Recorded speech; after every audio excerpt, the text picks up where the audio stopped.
has a strong margarita. Well, welcome back to Quarantine Cooking with Rob. Today I'm gonna make you one of my favorite childhood dishes that my mom used to make all the time while I was growing up. All my friends loved it. They would like to come over to her house and make sure she made it for them. So this is her baked nachos. I put a couple things in here that are a little different, put my own spin on it, but I'm gonna take you through how to make this. All right, so we're letting a little bit of oil get nice and hot in this skillet here, and we're gonna add in our onions. As soon as it starts to pop a little bit, it'll be ready. So this is just one medium-sized onion. Cut that up. And then we're gonna add in 2 pounds of lean ground beef. I got Laura's lean, it's 92% lean. And I'm just gonna add that in, and we're gonna cook it nice and brown.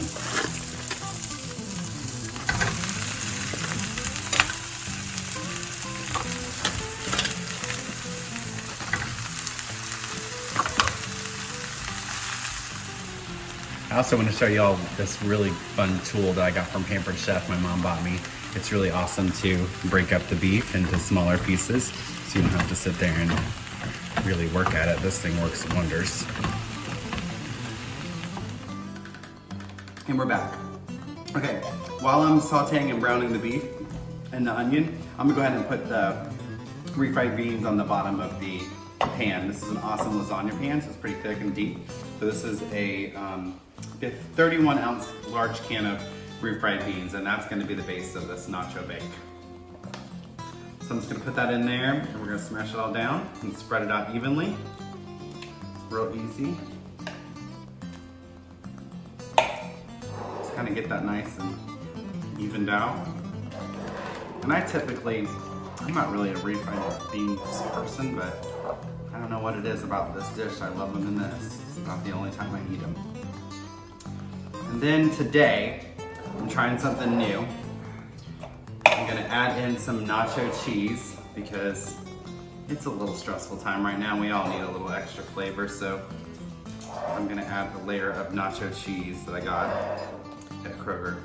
I'm gonna put that on the top of the beans.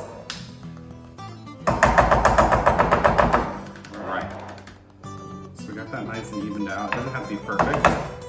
And then I'm just gonna add in some of this nacho cheese on the top of this and spread it out.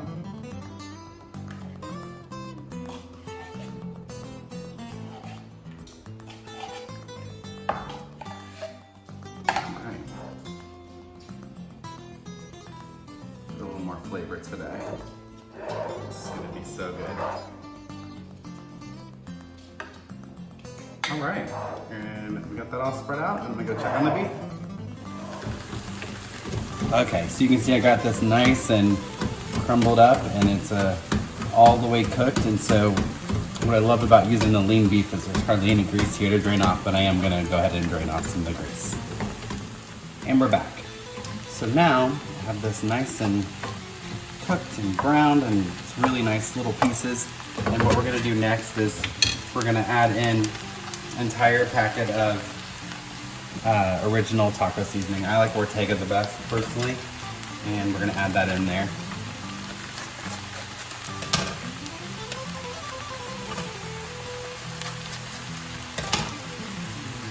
I love having a pair of shears, kitchen shears in the kitchen. You gotta have those.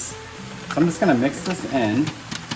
And the key to this recipe is to not put water into the taco seasoning. So I'm just gonna stir it to incorporate that into the beef, get it nice and coated in there.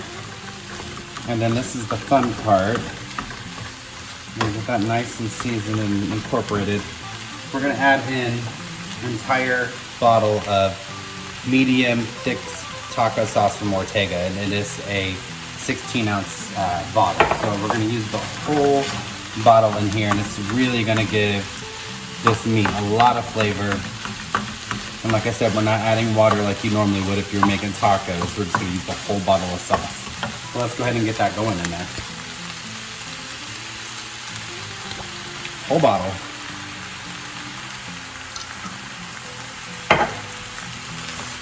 Turn down the heat a little, get that to a nice simmer.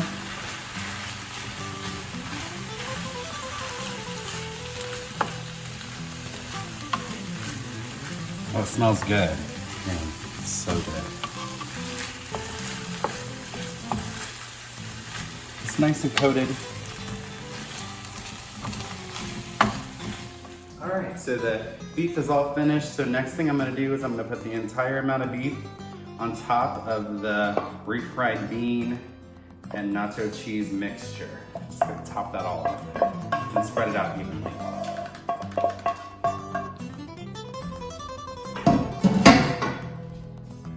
Gonna get that nice and smooth.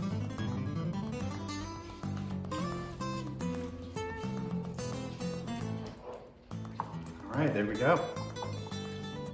And we're back. So like I said, we have the refried beans, we have a layer of nacho cheese, we have the meat mixture that we cooked, and then I have grated some Colby Jack cheese, which is one of my favorites, and we're gonna make a layer of that on the top of the meat. So we're just gonna nicely spread that around. Nice layer here. And then we're going to go ahead and add in some vegetables that we've chopped up. So I chopped up 1 tomato, 1 onion, 1 green bell pepper, and kind of a bunch of green onions that I'm gonna add to this. Now that's something that we didn't really have when we were growing up. We didn't have the green onions, but I love green onions, so I added them in there. So we're gonna go ahead and add in some vegetables here. I'm gonna go ahead and do a nice layer of onions. You can use as little or as much as you want. I'm gonna go ahead and add the bell pepper. Nice color here. These give a lot of flavor to this. I love this. I love green bell peppers. And then we're gonna do the tomato. We're gonna have that tomato in there. Nice and evenly distributed.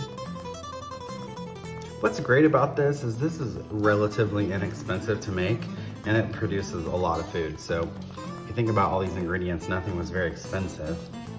It's awesome for, you'll have leftovers. Great for family.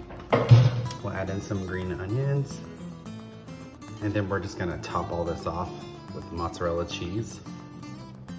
We're gonna cover the whole thing in cheese, cover this whole layer, tons and tons of cheese.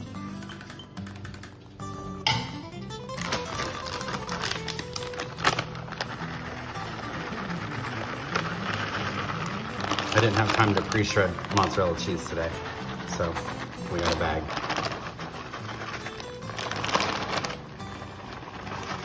Throw that all on top of there. Just gonna spread it out.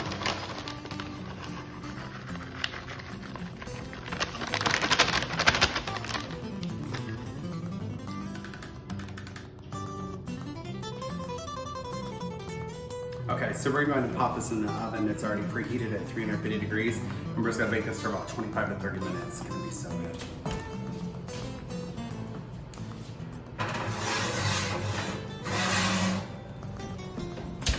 All right, so it's been 25 minutes. Let's take a peek. Oh, this looks really good. Looks perfect. So I don't like the cheese to get too brown on top. I just wanted to get nice and melted. That looks delicious.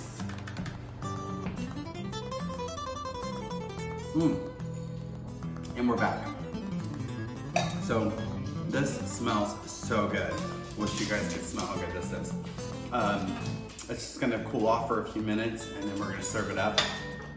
I got some black olives for the side. I love them myself. Some sour cream you can garnish with. And then honestly, just some cheap tortilla chips is what I'm gonna dip it in. So I'm just gonna serve it on the plates, and we're gonna go to town.